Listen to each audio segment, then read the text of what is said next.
I'm Sarah, 28, and I thought I knew my family until my wedding day became a battlefield. My sister Madison accidentally destroyed my $5,000 custom wedding cake in front of 150 guests, but that wasn't the real shock. The real devastation came when I discovered the twisted web of lies, manipulation, and betrayal that had been brewing for months behind my back. What started as sibling rivalry over my refusal to gift her a condo turned into a family scandal that exposed secrets so dark they shattered everything I believed about blood loyalty. By the time the truth came out, 3 families were destroyed, 2 marriages ended, and justice was served in the most unexpected way possible. Before I dive into this insane story of family betrayal and the sweetest revenge, let me ask you something. Have you ever had a family member betray you so deeply it changed everything? Drop a comment and let me know where you're watching from. If you're here for the drama, hit that like button because this story gets wild. And trust me, you'll want to subscribe and ring that notification bell because the twists in this story will leave you speechless. Now let's get into how my perfect wedding became a war zone. To understand how everything went so wrong, I need to take you back 6 months before my wedding. I had just closed on my dream house with my fiancé David, and we were planning our wedding while I was finishing my master's in business administration. My family seemed supportive on the surface, but there were already cracks forming that I was too naive to see. My sister Madison, 26, had always been the family princess. Growing up, she got everything she wanted: designer clothes, expensive cars, college tuition paid in full while I worked 3 jobs to pay for mine. Our parents, Robert and Linda, had always justified this by saying Madison was more delicate and needed extra support. I accepted it because I thought that's what good sisters do. The trouble started when Madison announced she wanted to buy a condo downtown. She had been living in our parents' basement for 2 years after college, working part-time at a boutique and spending most of her money on shopping and vacations. When she casually mentioned that she expected me to help with the down payment, I was shocked. "Sarah, you're doing so well with your business consulting firm," she said over family dinner. "I need about $80,000 for the down payment. It's not like you can't afford it." The entitlement in her voice made my blood boil, but I kept calm. "Madison, David and I just bought our house. We're paying for our wedding and I'm still paying off student loans. I can't just hand over $80,000, I explained, trying to be reasonable. The reaction was immediate and explosive. Madison's face crumpled into tears, and suddenly I was the villain. "You're being selfish," she sobbed. "Family is supposed to help family. You make 3 times what I make, and you won't even help your only sister." What hurt most was my parents' reaction. Instead of telling Madison she was being unreasonable, they turned to me with disappointed looks.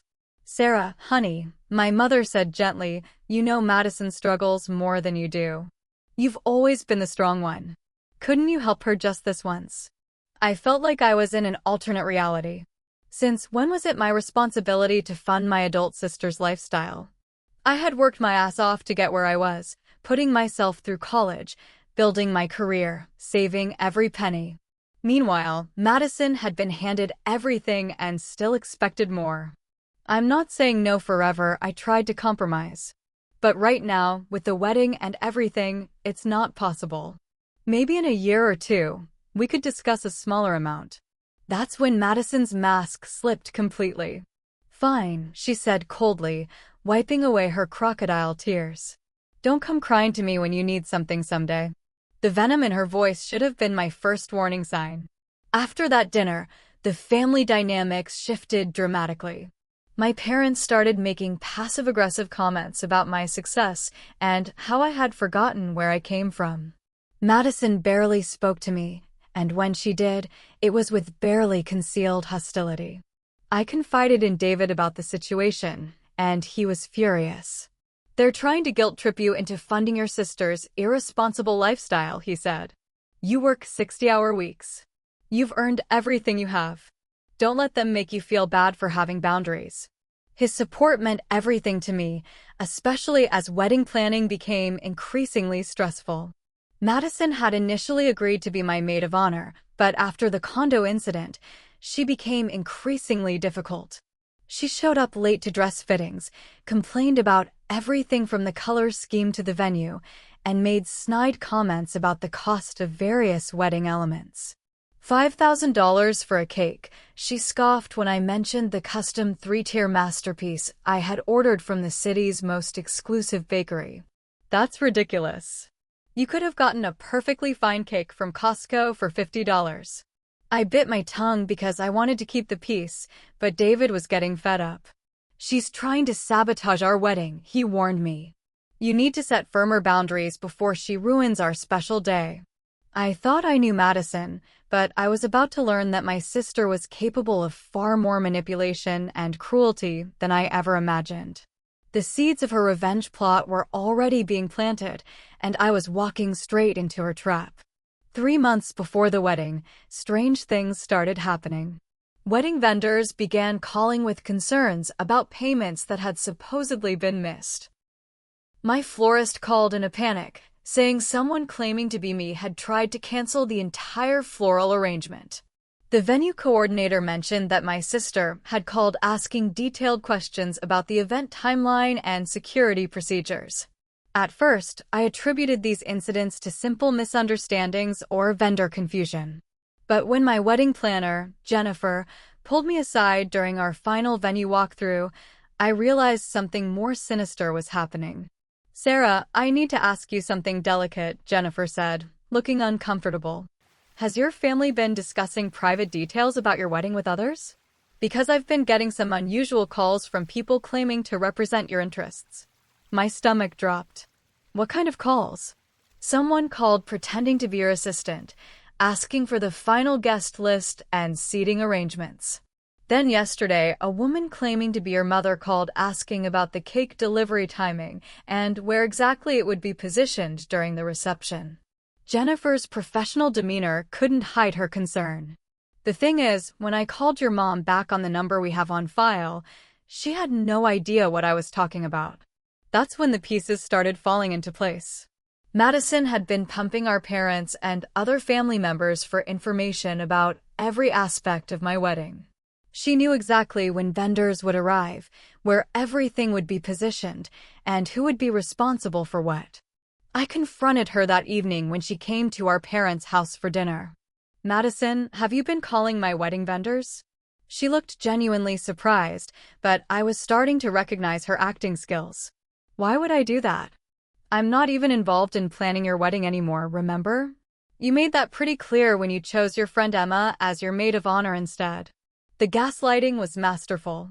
She had made wedding planning so miserable that I had demoted her to regular bridesmaid and asked my college roommate Emma to be maid of honor instead. Now she was playing the victim, making it seem like I had excluded her unfairly. I never said you couldn't be involved, I protested. But every time we tried to include you, you complained or created problems. Right, it's all my fault, Madison said with that martyred tone she had perfected over the years. I'm just the terrible sister who can't afford to buy her own condo and isn't good enough to be maid of honor. My parents, as usual, took her side. Sarah, you know Madison has been struggling lately, my father chimed in. Maybe you could be a little more understanding about her disappointment. I left that dinner feeling crazy, like I was the one being unreasonable. But David helped me see what was really happening. She's isolating you from your family while gathering intelligence about the wedding, he observed. This isn't random chaos. It's a coordinated campaign. The next week brought more evidence. My cousin Julie called to tell me that Madison had been reaching out to extended family members, painting herself as the victim of my newfound success and arrogance.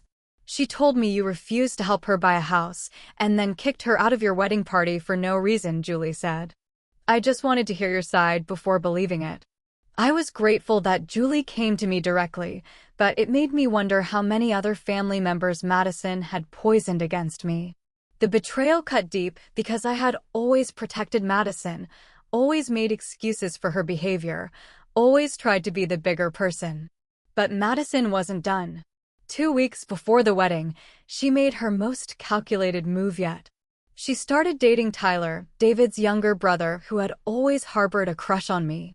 Tyler was going through a messy divorce and was vulnerable to Madison's manipulation. At first, it seemed like an odd pairing. Madison usually went for wealthy older men, while Tyler was a struggling artist. But I soon realized this wasn't about romance. It was about gaining access to information and creating maximum drama at our wedding. Through Tyler, Madison learned intimate details about our relationship, our financial situation, and our future plans. She also positioned herself perfectly to cause chaos at the reception, knowing that any drama involving Tyler would devastate David and, by extension, ruin our wedding day. The warning signs were all there, but I was too focused on wedding preparations and too trusting of my family to see the full scope of Madison's plan. I thought her dating Tyler was just another example of her poor judgment in men. I had no idea she was preparing to destroy not just my wedding cake, but my entire relationship with my family. Looking back, I should have seen the calculated coldness in her eyes, the way she smiled just a little too sweetly when discussing wedding details, the strategic questions about timing and logistics. Madison had declared war on me, and I didn't even know I was under attack. The week before my wedding, Madison's behavior became increasingly erratic and suspicious. She volunteered to help with last-minute preparations, something she had shown no interest in for months. Suddenly, she was asking detailed questions about the timeline, offering to coordinate with vendors, and insisting on being involved in the cake delivery. "I feel terrible about how things have been between us," she told me with tears in her eyes during our final dress fitting. "This is your big day, and I want to make sure everything is perfect. Let me help with the final details." Her apparent change of heart should have been a red flag, but I was exhausted from months of wedding planning and family tension. I wanted so desperately to believe that my sister had come to her senses and wanted to repair our relationship. "I appreciate that, Madison," I said, feeling hopeful for the first time in months. "Maybe you could coordinate with the cake delivery? They're bringing it Friday morning for the Saturday evening reception." The smile that crossed her face should have chilled me to the bone, but I interpreted it as genuine excitement. "Absolutely. I'll make sure that cake arrives in perfect condition." Meanwhile, Tyler had been spending more time with our family, and the dynamic was becoming increasingly uncomfortable. He would show up at family dinners and make pointed comments about David's success and how some people forgot their humble beginnings when they got a little money. The irony wasn't lost on me. Tyler had grown up in the same middle-class family as David, but somehow my success had made me the villain while David remained blameless in their eyes. David was growing frustrated with the situation. "This is insane," he told me after another awkward family dinner. "Your sister is dating my brother to get back at you for not buying her a condo, and everyone is acting like this is normal behavior." I tried to mediate between everyone, playing the role I had always played in my family, the peacekeeper, the responsible one, the one who sacrificed her own comfort to keep everyone else happy. But the stress was taking its toll on my relationship with David and my mental health. 3 days before the wedding, the first major incident occurred. I received a call from my baker, Maria, who was in tears. "Sarah, I don't know how to tell you this, but someone came to my shop claiming to be your wedding planner and tried to change the cake order completely. They wanted to cancel the 3-tier design and replace it with a simple sheet cake." My blood went cold. "Did you get a name?" She said she was Jennifer, but when I called Jennifer's number to confirm, she had no idea what I was talking about. Then the woman got angry and said there had been a miscommunication, but the whole thing felt wrong. I knew immediately who was behind this sabotage attempt. Madison had overplayed her hand, and now I had concrete evidence of her interference. But when I confronted her, she had a ready explanation. "I have no idea what you're talking about," she said with perfect innocence. "Why would I try to change your cake? Maybe it was someone playing a prank, or maybe the baker got confused." The gaslighting was becoming more aggressive. She was no longer just denying her actions. She was making me question my own sanity and perception of reality. That evening, I made the difficult decision to hire security for the wedding. Jennifer had recommended it weeks earlier, but I had dismissed it as unnecessary. Now, with vendors being harassed and family drama escalating, it seemed like a wise investment. I hate that it's come to this, I told David as we finalized the security arrangements. But I can't risk anything happening to our wedding. David supported the decision completely. Your family has created this situation, he reminded me. We're just protecting ourselves. The night before the wedding, I barely slept. Something felt wrong, like the calm before a storm. Madison had been unusually quiet and sweet all day, helping with setup and making sure everything was perfect. Her sudden helpfulness felt ominous rather than comforting. Tyler had been equally strange, making cryptic comments about surprises and how tomorrow would be a day I would never forget. When I asked what he meant, he just smiled and said I would find out soon enough. I called Emma, my maid of honor, and asked her to keep an extra close eye on Madison during the reception. I don't want to sound paranoid, I told her, but something feels off about her behavior. Emma, who had witnessed months of Madison's manipulation, agreed immediately. Don't worry about it. I've got your back, and so do the other bridesmaids. We won't let anyone ruin your day. As I finally fell asleep around 2 a.m., I had no idea that Madison had spent the evening finalizing her revenge plot. She had recruited Tyler as her accomplice, identified the perfect moment to strike, and prepared to execute the most public humiliation she could devise. The wedding cake wasn't just a dessert to her, it was the symbol of everything she resented about my success, my independence, and my refusal to fund her lifestyle.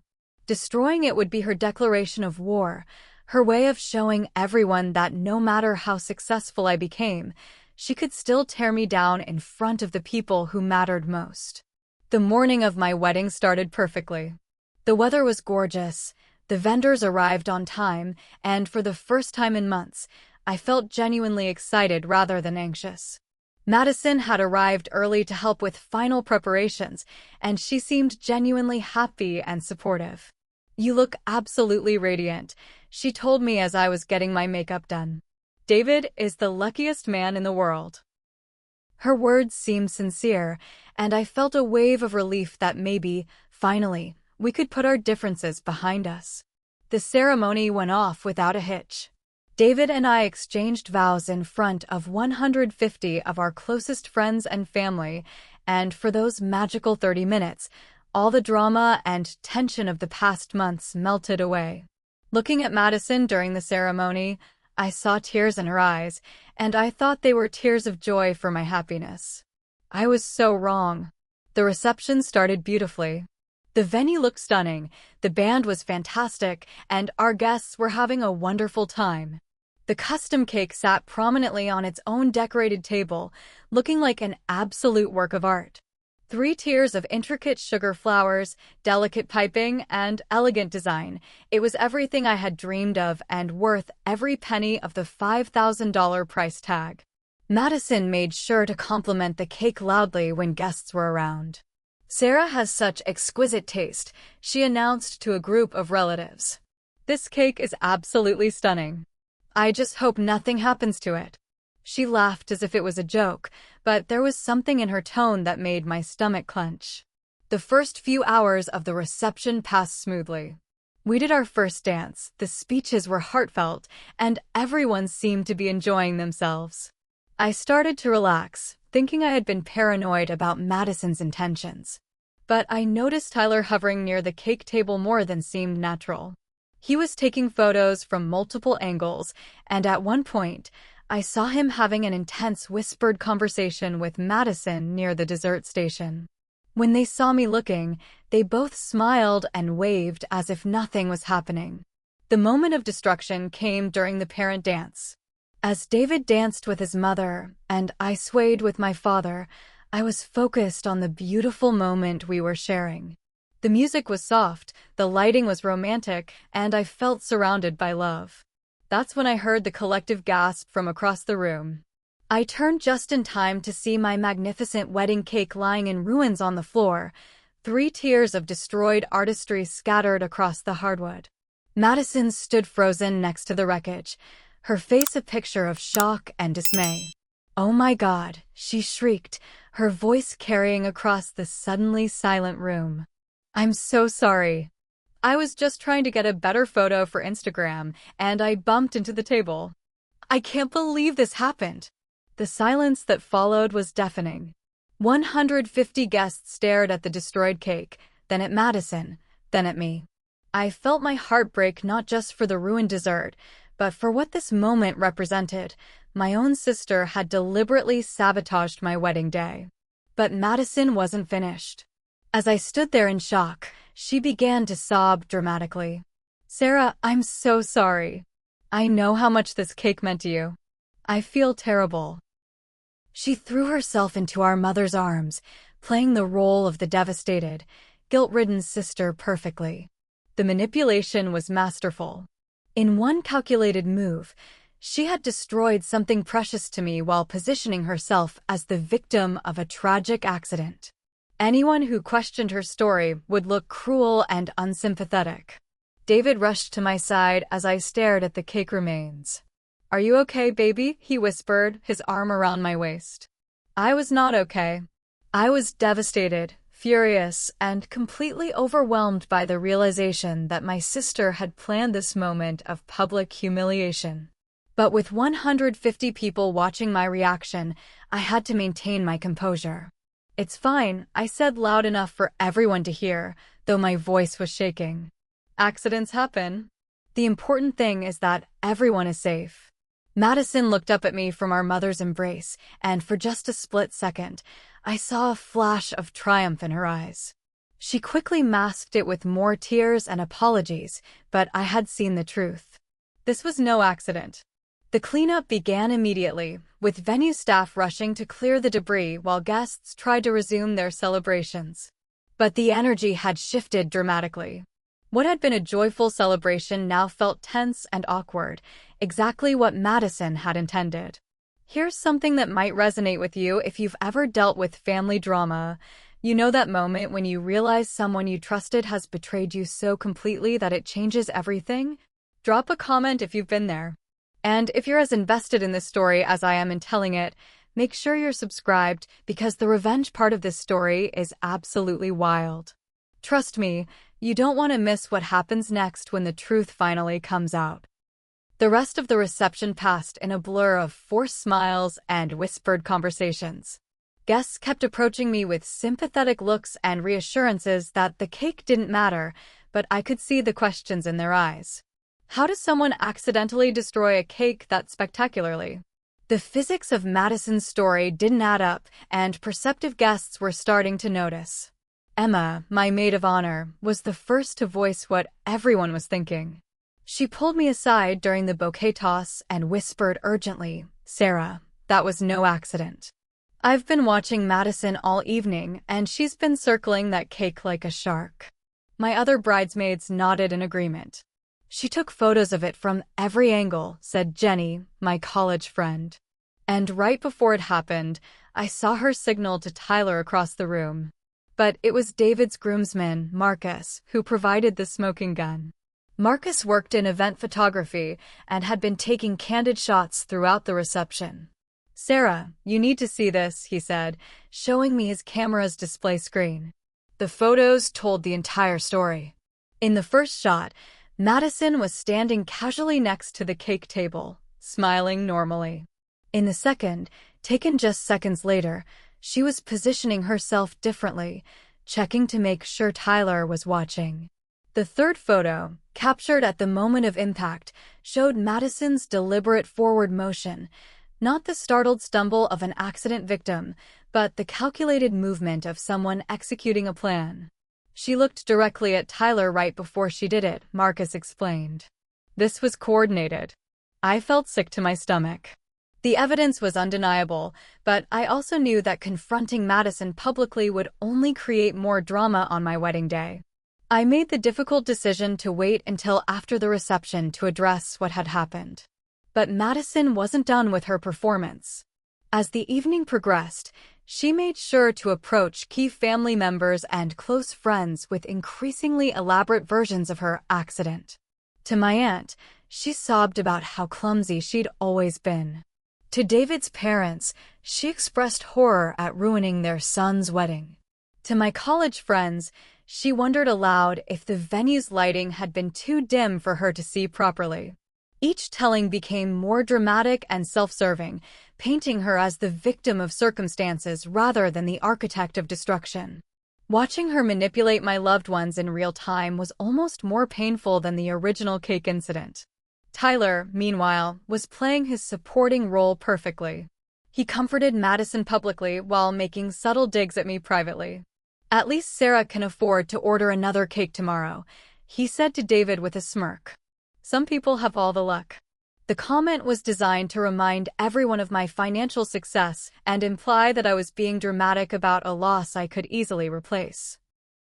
The cruelty was breathtaking. Not only had they destroyed something meaningful to me, but they were now minimizing my right to be upset about it.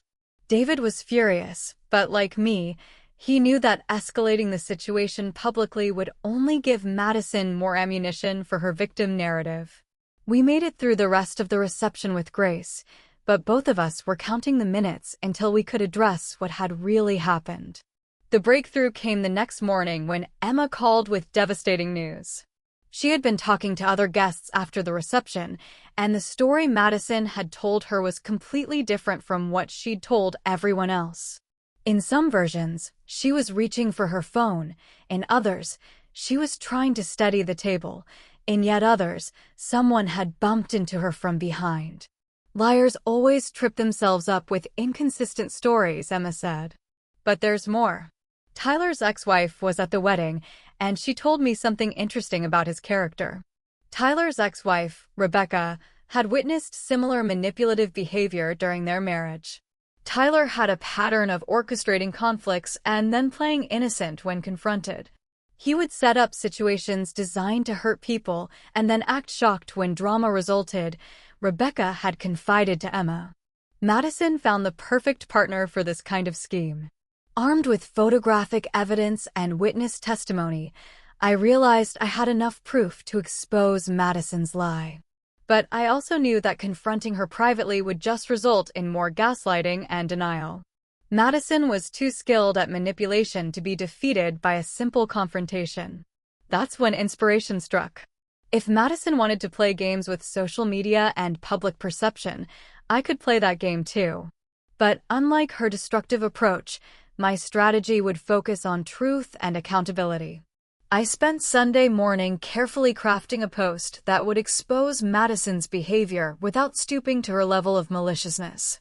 I included Marcus's photos, a timeline of the inconsistent stories, and a calm explanation of what had really happened. But I also made sure to focus on the lessons I'd learned about family boundaries and self-protection. The post went viral within hours. Friends, family members, and even strangers began sharing it, commenting on their own experiences with manipulative family members.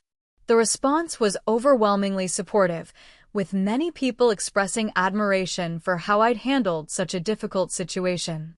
But the real vindication came from unexpected sources. Other family members began coming forward with their own stories about Madison's manipulative behavior over the years. Cousins talked about borrowed money that was never repaid, friends described being used and discarded, and even some of Madison's ex-boyfriends reached out to share similar experiences. The pattern that emerged painted a picture of someone who had been using and manipulating people her entire adult life, always with the same victim narrative and emotional manipulation tactics. I wasn't her first target. I was just the latest in a long line of people she had used and betrayed. Madison's carefully constructed image as the struggling younger sister, who deserved everyone's support, began to crumble as the truth came to light. But her response to being exposed would prove that I had only seen the beginning of her capacity for cruelty and revenge. Madison's response to my viral post was swift and vicious. Within 24 hours, she had launched a full-scale character assassination campaign that targeted not just me, but David and our entire relationship. If I thought destroying my wedding cake was the worst she could do, I was painfully naive about the depths of her cruelty. The first strike came through Tyler, who posted a long Facebook rant about how David had stolen me away from my family and turned me against my sister. He painted our relationship as manipulative and claimed that David was the real villain behind my refusal to help Madison with her condo down payment. Sarah used to be kind and generous, Tyler wrote. But ever since she got with David, she's become cold and materialistic. It's heartbreaking to watch money change someone so completely. The post was filled with carefully crafted lies designed to make me look like a gold digger who had abandoned my family for financial gain. Tyler included selective quotes from private conversations, taken completely out of context to support his narrative. He even claimed that David had explicitly told him I was too good for my family now. None of it was true, but the damage was immediate and devastating. Family members who hadn't been at the wedding began commenting on Tyler's post, expressing shock and disappointment at my supposed transformation. Madison shared the post with her own commentary about how success changes people and how heartbroken she was to lose her sister to greed and arrogance. But Madison's masterstroke was yet to come. 2 days after Tyler's post, I received a call from my mother that left me speechless with rage and betrayal. "Sarah, we need to talk," my mother said in the coldest tone I'd ever heard from her. "Madison showed us some very disturbing text messages that you sent her before the wedding. We're horrified by the things you said about our family." My stomach dropped. "What text messages?" "I never sent Madison any cruel texts." "Don't lie to us, Sarah. We've seen the screenshots. You called Madison pathetic and worthless. You said she was a parasite who would never amount to anything. You threatened to cut her off from the family if she didn't stop asking for money." I was stunned into silence. Every word my mother described was fabricated, but I realized what Madison had done. She had created fake text message screenshots using one of those apps that let you create realistic-looking conversations. The messages were designed to make me look like a monster who had been emotionally abusing my sister behind the scenes. "Mom, those messages are completely fake," I protested. "I never said any of those things. Madison created those screenshots to make me look bad." But my mother wasn't having it. "Madison showed us how to verify text messages on her phone. These came directly from your number, Sarah. We're not stupid." The sophistication of Madison's lie was breathtaking. She had not only created fake screenshots, but had somehow spoofed my phone number to send herself actual text messages that would show up in her phone's message history. I later learned that there are apps and services that allow you to send texts from any number, creating evidence that appears completely legitimate to anyone who doesn't know about the technology. Within hours, these fake text messages were circulating through our extended family's group chats and social media pages. Madison had positioned herself as the victim of long-term emotional abuse, with the cake incident reframed as the final straw that pushed her over the edge. The narrative was compelling and internally consistent. The successful older sister who had become cruel and abusive, tormenting her struggling younger sister until she finally snapped and accidentally destroyed the wedding cake in her emotional distress. Madison even claimed that she had been seeing a therapist to deal with the trauma of my alleged abuse. David was furious when I showed him the fake messages. "This is defamation," he said. "We need to consult a lawyer about what legal recourse we have." But I knew that legal action would only escalate the situation and give Madison more opportunities to play the victim. She was counting on me to react emotionally and aggressively, which would support her narrative that I was the abusive aggressor in our relationship. Instead, I decided to take a different approach. If Madison wanted to play the game of public perception and social media manipulation, I would beat her at her own game, but with truth and evidence rather than lies and manipulation. I spent the next week quietly gathering evidence and testimony from people who had witnessed Madison's behavior over the years. I reached out to her former friends, ex-boyfriends, and even employers who had dealt with her manipulation and dishonesty. The pattern that emerged was damning and consistent. Madison had been fired from 3 jobs for creating workplace drama and making false accusations against coworkers. She had borrowed thousands of dollars from friends and family members under false pretenses, always with sob stories about emergencies that turned out to be lies. She had destroyed multiple relationships by playing people against each other and spreading rumors and lies. Most damning of all, I discovered that Madison had pulled the fake text message scam before. Tyler's ex-wife Rebecca had been targeted with similar fabricated evidence during their divorce proceedings. Madison had helped Tyler create fake conversations and emails designed to make Rebecca look unstable and vindictive. Armed with this evidence, I prepared to expose Madison's pattern of manipulation and lies. But before I could execute my plan, karma intervened in the most spectacular and unexpected way possible. Madison's web of lies was about to collapse under its own weight, and the truth would come out in a way that no one, including me, could have predicted. The unraveling began 3 weeks after my wedding, and it started with the most unlikely source, Madison's own arrogance. Drunk on her perceived victory over me, she made a critical mistake that would expose her entire web of lies and manipulation. Madison had been so successful in painting herself as the victim that she decided to take her story public in a big way. She reached out to a local news station with her tale of sibling abuse and wedding day trauma, hoping to gain sympathy and possibly some financial benefit from her newfound victim status. The news station was initially interested in the story. Sister's wedding cake disaster reveals family abuse was exactly the kind of human interest piece they loved. They scheduled an interview with Madison and began fact-checking her claims as part of their standard verification process. That's when everything started to unravel. The reporter, Jessica Martinez, was thorough in her research. She reached out to me for comment, expecting to hear either a defensive denial or an admission of guilt. Instead, I provided her with the photographic evidence from Marcus, the witness testimonies, and most importantly, the documentation of Madison's pattern of manipulation and fraud. I understand you want to tell both sides of the story, I told Jessica during our phone interview. But what you're dealing with isn't a family dispute, it's a calculated campaign of defamation by someone with a documented history of manipulation and fraud. Jessica was intrigued enough to dig deeper. She spoke with Tyler's ex-wife Rebecca, who provided detailed accounts of similar fabricated evidence campaigns. She interviewed former coworkers who described Madison's workplace manipulation. Most damning of all, she consulted with a digital forensics expert who analyzed the fake text messages. The expert's report was devastating for Madison.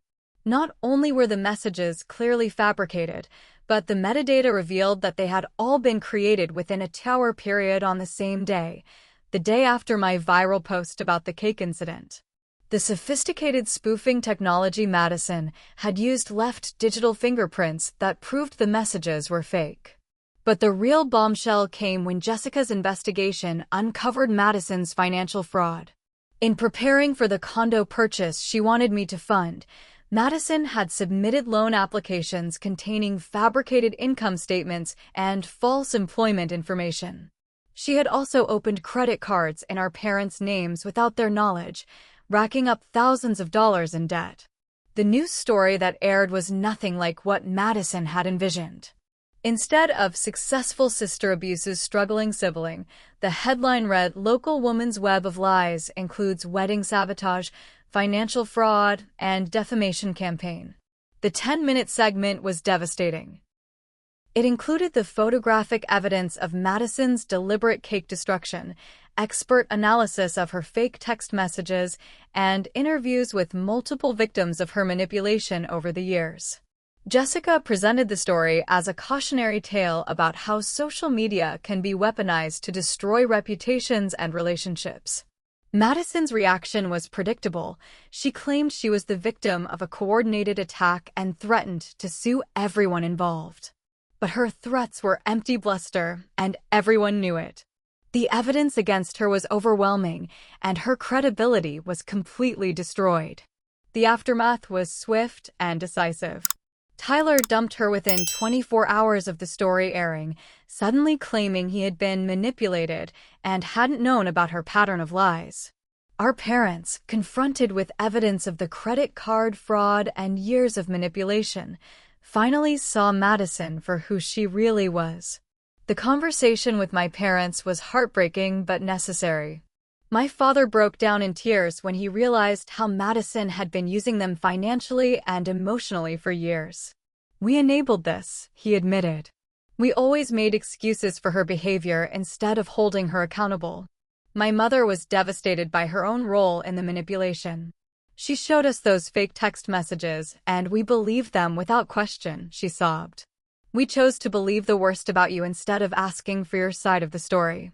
The financial fraud charges were filed within the week. Madison had stolen over $30,000 from our parents through various schemes, money they desperately needed for their retirement.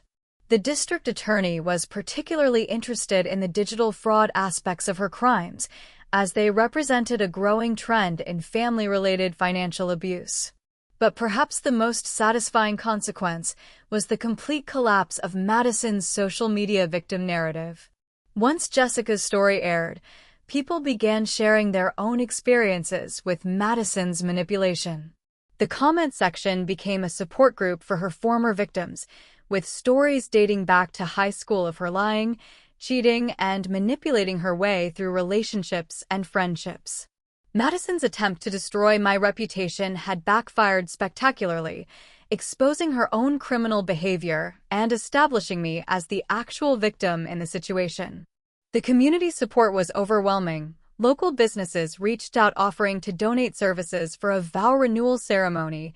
Friends organized fundraisers to help my parents recover from Madison's theft, and I received hundreds of messages from people sharing their own stories of family manipulation and betrayal. 6 months later, Madison pled guilty to multiple counts of fraud and identity theft. She was sentenced to 2 years in prison and ordered to pay full restitution to all her victims, including our parents. The judge was particularly harsh in his sentencing, noting that Madison had shown no remorse for her actions and had continued trying to manipulate the legal system even after her arrest. Tyler faced his own consequences when Rebecca used the evidence from Madison's case to reopen her divorce proceedings. It turned out that much of Tyler's supposed evidence against Rebecca during their divorce had been fabricated with Madison's help. He lost custody of his children and was ordered to pay additional alimony and child support. The ripple effects continued for months. Madison's former employer reopened her harassment claims against coworkers, discovering that her accusations had been false and that she had been the actual aggressor in workplace conflicts. Several of her ex-boyfriends came forward with evidence of financial manipulation and emotional abuse during their relationships. Today, 2 years later, my life has never been better. David and I renewed our vows on our first anniversary, complete with an even more spectacular cake than the one Madison destroyed. The ceremony was small and intimate, attended only by people who had supported us through the entire ordeal. My relationship with my parents has been rebuilt on a foundation of honesty and accountability. They went through counseling to understand how they had enabled Madison's behavior, and they've worked hard to make amends for the pain they caused by believing her lies. It wasn't easy, but our relationship is stronger now than it ever was when we were walking on eggshells around Madison's manipulation. The experience taught me invaluable lessons about family boundaries, the importance of evidence over emotions, and the power of truth in the face of manipulation. I learned that sometimes the people who claim to love you the most are the ones most willing to destroy you for their own benefit. Most importantly, I learned that standing up to manipulative family members isn't cruel or selfish. It's necessary for your own mental health and the health of your other relationships. Madison's reign of terror in our family ended only when someone finally said enough and refused to be gaslit into accepting unacceptable behavior. Madison was released from prison 6 months ago and has made no attempt to contact our family. According to mutual acquaintances, she's moved to another state and is reportedly working in retail while living with a series of roommates who don't stay long. I feel no satisfaction in her continued struggles, but I also feel no guilt about the consequences of her own choices. The $5,000 wedding cake she destroyed was ultimately the least significant loss in this entire saga. The real cost was years of family harmony, trust, and peace of mind. But in the end, losing those things helped me gain something more valuable: the knowledge that I deserve relationships based on respect, honesty, and genuine love rather than manipulation and emotional blackmail. So here's my question for you. Have you ever had to cut off a toxic family member for the sake of your own well-being? Or maybe you've experienced that moment when someone's lies finally caught up with them in spectacular fashion. I'd love to hear your stories in the comments below, because I've learned that sharing these experiences helps all of us feel less alone in dealing with family drama. If this story resonated with you, please hit that like button. It really helps other people find these stories when they need them most. And definitely subscribe and ring that notification bell, because I share more stories about family drama, justice served, and life lessons learned the hard way. Don't forget to share this with anyone who might need to hear that they're not crazy for setting boundaries with manipulative family members. Thank you so much for listening to my story and for all the support you've shown. Remember, you don't owe anyone access to your life just because you share DNA with them. Family should lift you up, not tear you down, and anyone who can't respect that boundary has chosen not to be part of your real family. Here's to justice served, lessons learned, and the sweet satisfaction of watching karma do its work. Until next time, take care of yourselves and remember, the truth always comes out eventually.